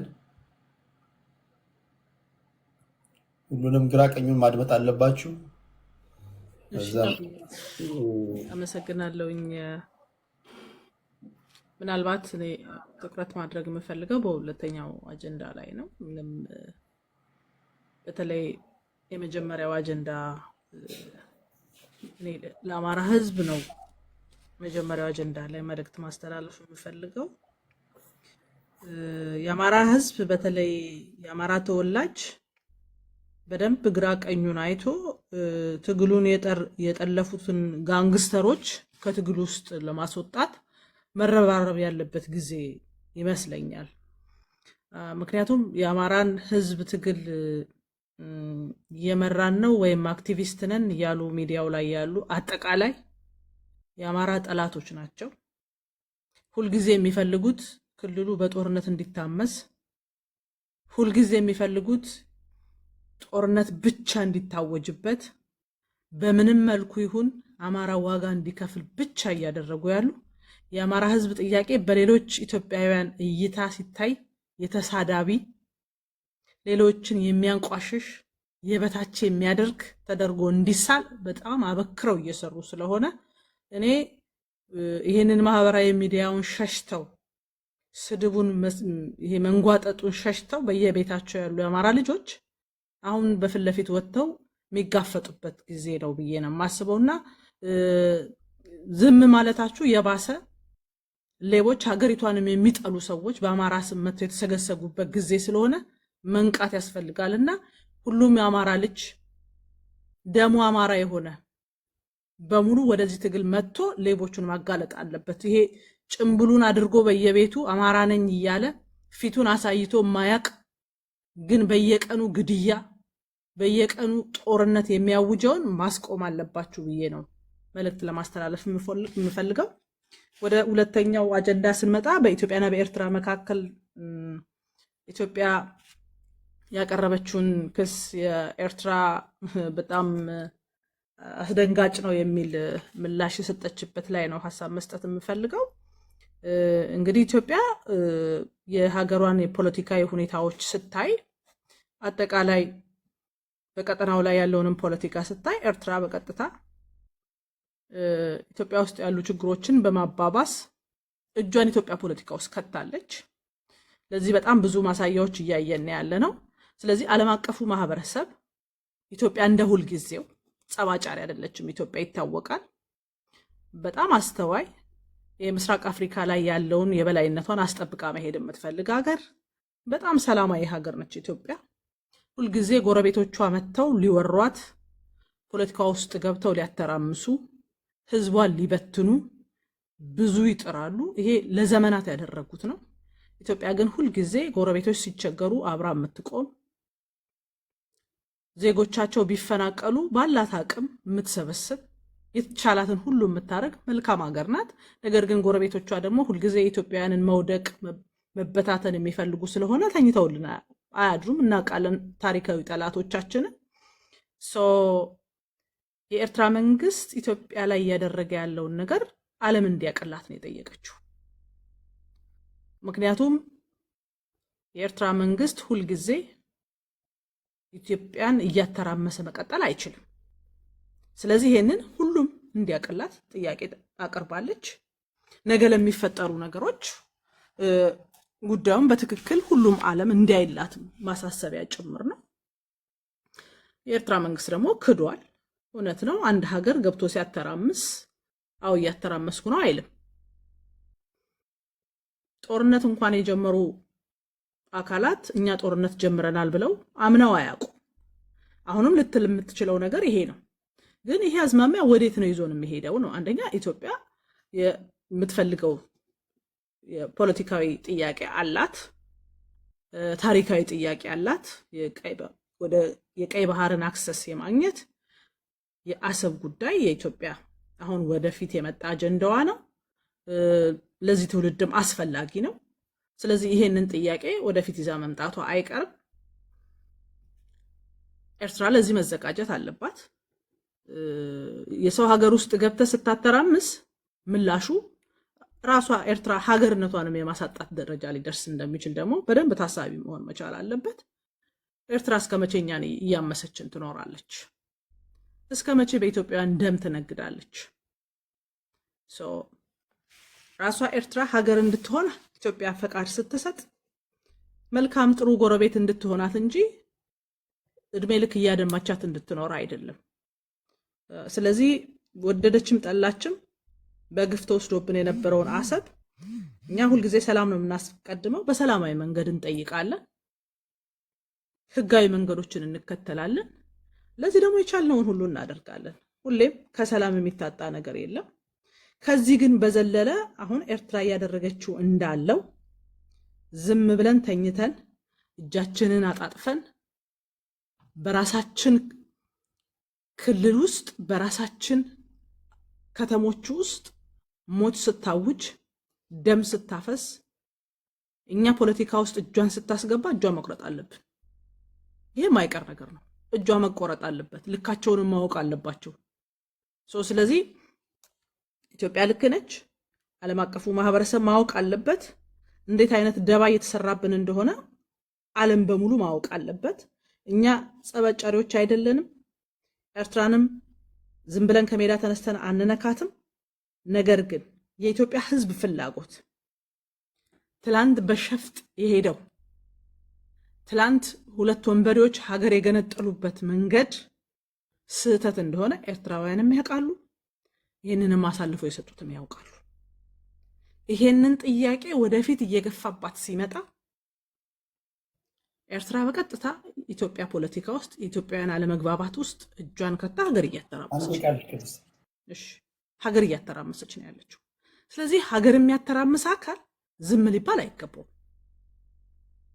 በቀጥታ እርምጃ እንወስድም ይታወቃል። ነገር ግን ምን እየሆነብን እንዳለ ምን አይነት ችግር ውስጥ እየከተተችን እንደሆነ እና በኢትዮጵያ የፖለቲካ ጉዳይ ውስጥ እጇን እንዳስገባች ለዓለም ማሳወቅ ያስፈልጋል። ይሄንን እያደረገች ነው ያለችው። ልትክር ትችላለች። ነገር ግን በጣም ብዙ ማስረጃዎች አሉ ኢትዮጵያ ፖለቲካ ውስጥ ምን እየሰራች እንደሆነ። ከዛ ግን ሲያልፍ ቀጣዩ ምን ሊሆን እንደሚችል እነሱም መገመት ይችላሉ። ዓለምም የሚገምተው ነገር ነውና የኤርትራ ጉዳይ ምንም ወደኋላ ወደፊት የምንልበት አይደለም። ሚያደማንን እንግዲህ ዝም ብለን እጃችንን አጣጥፈን አናየውም ለማለት ነው። ቴንክ ዩ ክብራትና ክብራን፣ በአሁኑ ወዲያው ገና ፖስት ከማድረግ የ12 ኮመንቶችን አይቻለሁ። ስማችሁን እጠራለሁ። ቴዲ ሐዋሳ የቴሌግራም ቻናል ላይ ትሄዱና 6500 ያለበት ሌላው ላይ እንዳትሄዱ 2 መጠይቆችን አስቀምጫለሁ። እነዚህ ጥያቄዎች አንደኛው ግብፅ ታሪካዊ ጠላታችን ናት ወይስ አይደለችም? እንዴ ምን ጥያቄ ያለው? ጠላት ናት። ለጠላት አይደለችም። ለኢትዮጵያ እድገት መልካም የምታስብ ሀገር ናት። ሌላ ካለ በሀሳብ መስጫው ላይ ታሰፍራላችሁ። ሁለተኛው ጥያቄ በፖለቲካችን ውስጥ አዲስ አበባ የማናት የሚለው ክርክር መቅረት አለበት? ለመቅረት የለበትም። እየተገፋን ነው። ሀመሯ አዲስ አበባ የነዋሪው ናት። ገንዘብ ካለህ ኒውዮርክም ያንተ ናት። ሌላ ካለ ሀሳብ መስጫው ላይ ታሰፍራላችሁ። ቴዲ ሐዋሳ የቴሌግራም ቻናል ላይ ሄዳችሁ ማለት ነው። ከዛ መጨረሻ ላይ ይህ ስዘጋው ስማችሁን እየጠራሁኝ ኮመንታችሁን ማነብ ይሆናል። እስካሁን 4 ሰዎች እዛ 19 ሰዎች ኮመንት አድርገዋል ቴዲ ሐዋሳ የቴሌግራም ቻናል ላይ። እሺ ዋንጋሪ፣ ከዛ ወደ አያና እንሄዳለን።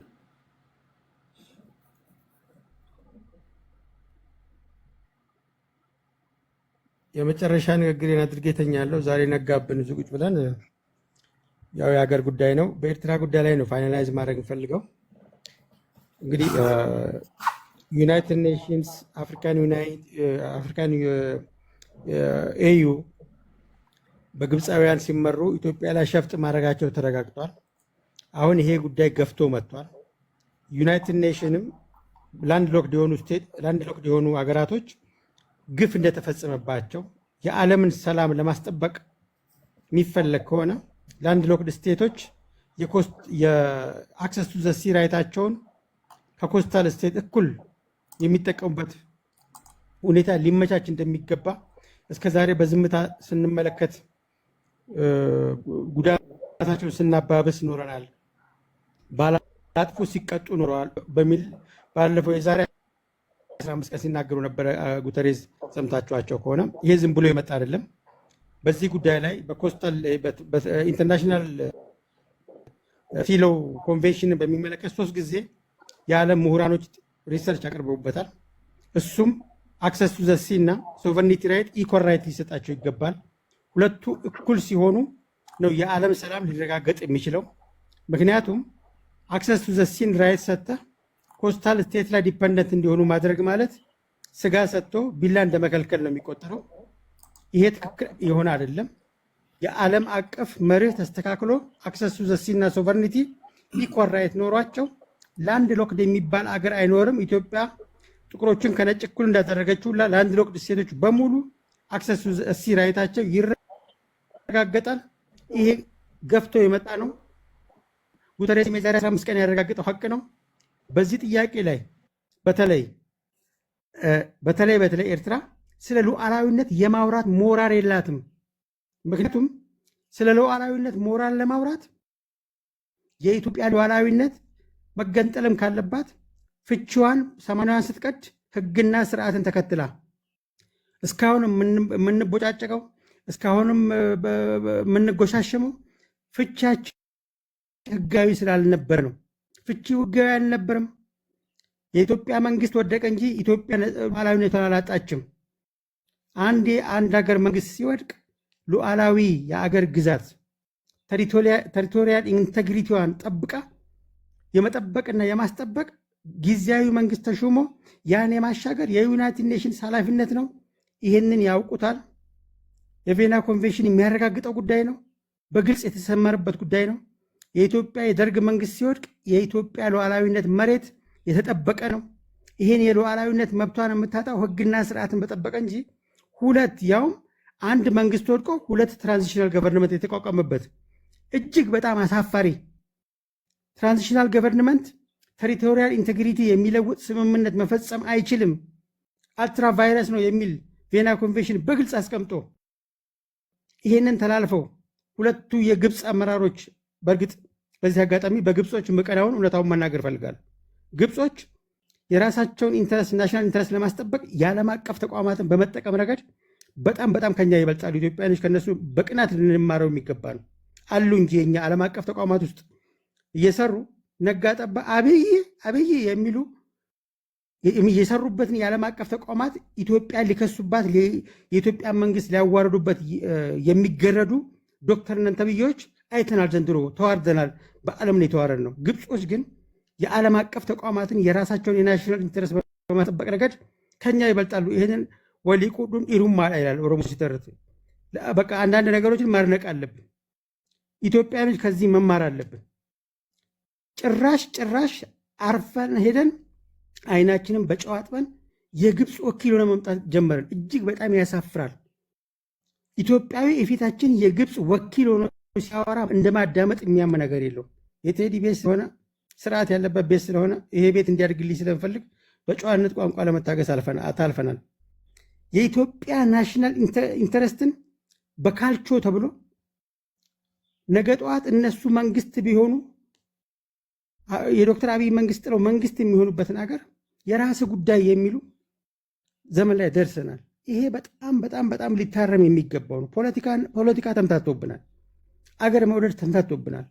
በአገር ነው መከበር፣ በአገር ነው መንግስት መሆን የሚቻለው። አማራጭ መንግስት ለመሆን ይጣራል እንጂ የታሪክን በጥቁር ቀለም መጻፍ አንፌር። ባህል ረስተናል፣ ወጉን ረስተነዋል። ቀይ ባህር የኢትዮጵያ ነው። ራስ አሉላ ይፋረዱናል፣ አፄ ዮሐንስ ይፋረዱናል። ቀይ ባህር ላይ፣ አሰብ ላይ፣ ምጽዋ ላይ ያለ የፈሰሰው የኢትዮጵያውያን ደም ይፋረደናል። አሁን በዓለም አቀፍ አደባባይ በህግና በስራ ጥያቄው ቀርቧል፣ ይስተናገዳል፣ ይመለሳል። እመኑኝ፣ ላንድ ሎርድ ስቴት በኢትዮጵያ ግፊት ነፃ ይወጣሉ።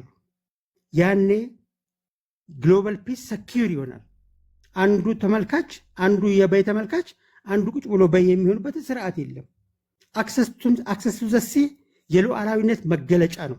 አንድ አገር ሉዓላዊ ነው ሲባል አክሰስ ቱ ዘ ሲንም ያጠቃልላል።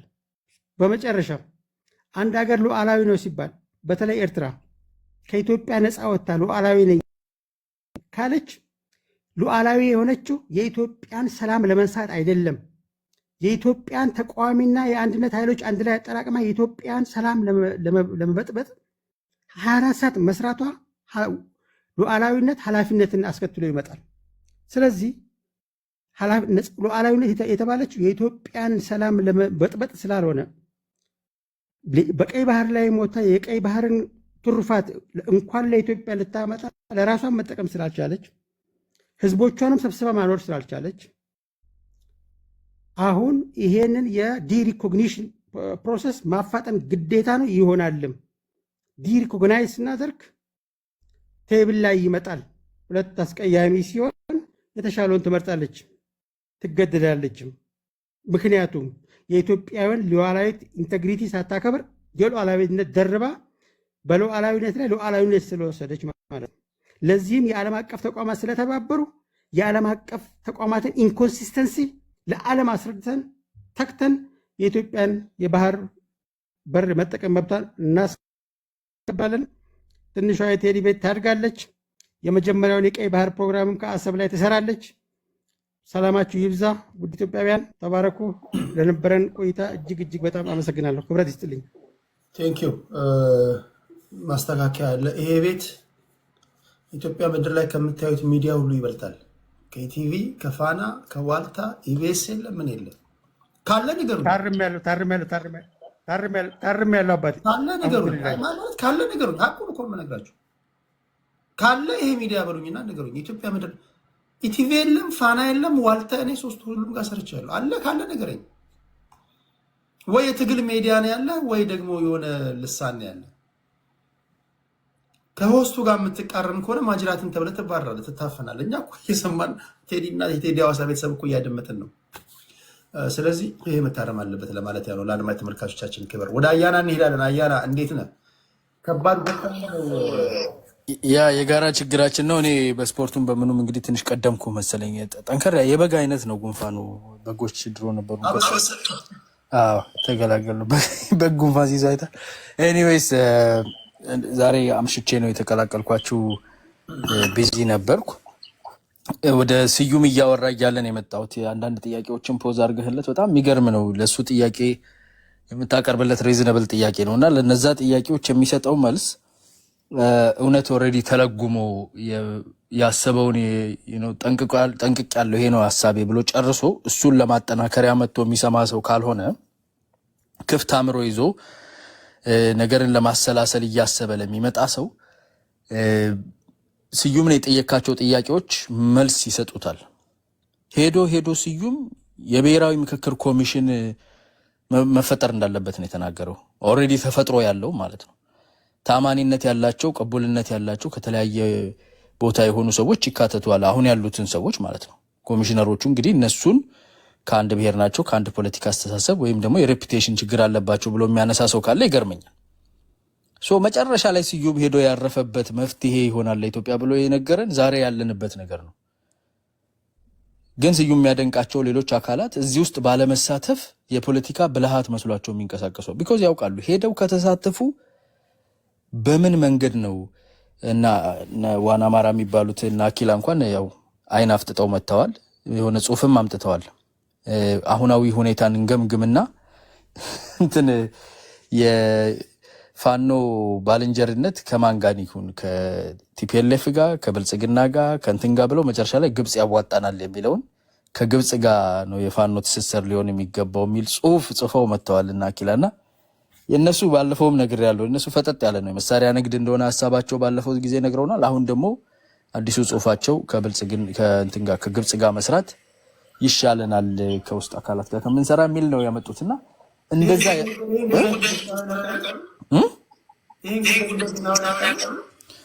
ግብጻውያን ቢሰሙ ይደነግጣሉ። እነሱ ራሳቸው ምን ብቅል ነው እንደ ቁርሳቸውን የበሉት ነው የሚሉት። ምን እንደዚህ ቢያሳብዳቸው ነው እንክርዳድና ብቅል ቀላቅለው ሰው በጤናው ተነስቶ ከግብጽ ጋር በሰራ ይሻለኛል ከታሪካዊ ጠላት የሚለውን በነገራችን ላይ እዛ ላይ ሄጄ ካልሞላሁት እዚሁ ማይኩ እያለኝ ልንገርህ። ታሪካዊ ጠላት የሚባለው ነገር የራሱ ትርጉም እንድምታ አለው። ካለ ግን የሚባል ነገር ካለ የግብጽና ኢትዮጵያን ያህል የለም። የሺህ ዓመታት ታሪክ ያለው ታሪካዊ ጠላትነት ነው። ብዙ ሚዲያዎችም ላይ ተናግሬዋለሁ። ከአባይ ጋር ተያይዞ ራሱ ከዘርዓ ያዕቆብ ጊዜ ጀምሮ ከጥንትም ጀምሮ ግብጽና ኢትዮጵያ አንታጎኒስቲክ የሆነ ታሪካዊ የሆነ ጠላትነት ችግር አላቸው፣ ተቃርኖ አላቸው ማለት ነው። እንደዛ ባይሆን ይመረጣል አብሮ መስራት ፓንአፍሪካኒዝምን ለሚፈልግ ግን እነሱ የመረጡት አቅጣጫ የጠላትነቱን ነው። እስካሁንም ያለው ያ ነው።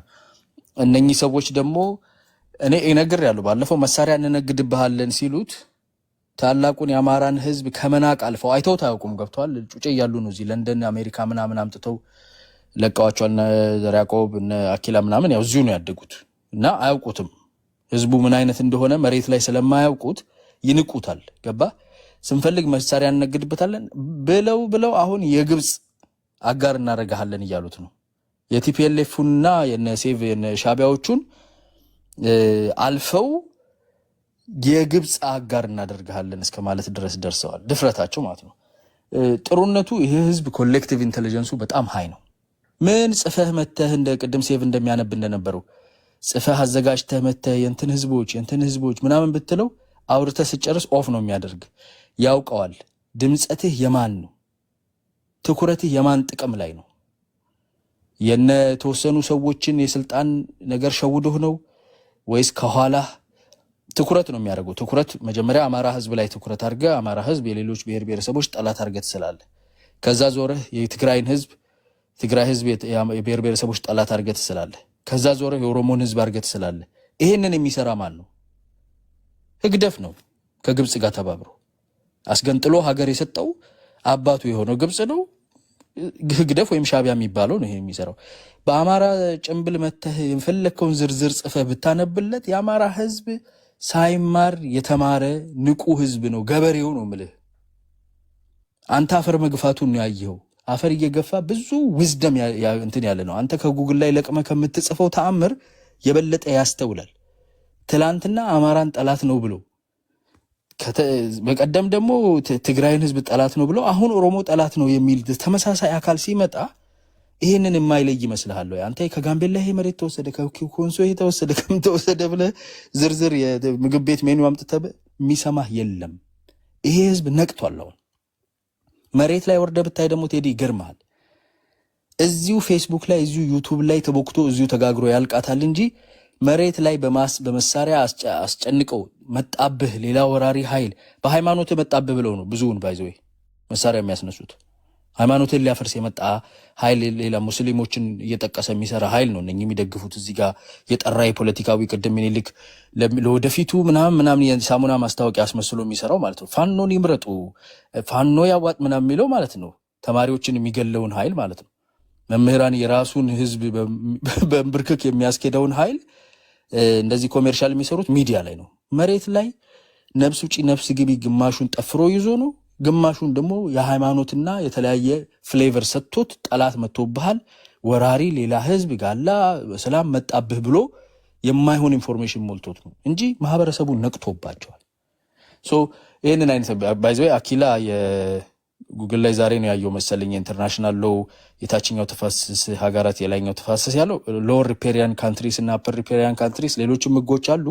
እሱ የጠቀሰው ላይ ውሃ መቀነስ የሚል አለ። ኢትዮጵያ ውሃ አልቀነሰችም። እንግዲህ ያው የግብጽ ጠበቆች ሆነው ስለመጡ እነኚህ ወገኖቻችን እንደ ግብጽ ጠበቃ ልናስረዳቸው የምንፈልገው የቀነሰው ውሃ የለም። ውሃ እያገኙ ነው ያሉት። ጎርፍ ነው የቀረላቸው፣ ደለል ነው የቀረላቸው። ስለዚህ ህጉም የተጣሰበት ነገር የለም። እንደ ግብጽ ተቆርቋሪነታቸው በአንዳነት በነገራችን ሱስ ይሆናል። ጣሊያን ከሄደ ጀምሮ እንዲሁ ተወስብሰው እስኪያሳክካቸው ድረስ ሲያምራቸው ነበር። አሁን መጥቶላቸዋል የግብጽ በአንዳነትና ግብጾች ምን እንደሚያስቀቅሉ ሩዝ ነው የሚያስቀቅሏቸው። ጣሊያን እንቁላል ነበር ሲያስቀቅላቸው የነበረውና እንግዲህ እንደ በአንዳነታችሁን እንገራችሁ ምንም የቀረው ኃይልም አታልቅሱ። ግብጾችም የናንተን ያህል አልከፋቸውም ነው። የአማራ ህዝብ ሳይኮሎጂ ውስጥ የለም እንዲህ አይነት ኢትዮጵያን በግብጽ ቀይራለሁ ብትለው ማተብን በጥሳለሁ ያልከው ያህል ነው የሚፋለም። እዚሁ ዩቱብ ላይ ፈትፍተህ ብር ትለቅምበት ይሆናል። እዚሁ ቲክታክ እና ፌስቡክ ላይ መሬት ላይ ያለው ነገር አይመሳሰልም። ቅድም መከላከያ ማርክ ያለው ብሏል ምናምን ባይዘው መከላከያ ለምንድን ነው ሲማርክ የማያሳየው? ብዙዎች ይጠይቃሉ። ዩኒፎርም ከትግራይ ቲፒኤልኤፎች ሰርተው ልከውላቸው ሰው አልብሰውም ራሳቸውን ማርከው ከዛ እየረሸኑ ምናምን ያሳያሉ ሌሎቹ። መከላከያ ለምንድን ነው የማያሳየው የሚለውን ጥያቄ ለመመለስ መከላከያ ጎፈንድሚና የቲክታክ ብር ማሰባሰቢያ ስለማያዘጋጅ ምርኮኛ በማሳየት የሚያገኘው ትርፍ የለውም። ምርኮኛ ማሳየት ደግሞ የራሱ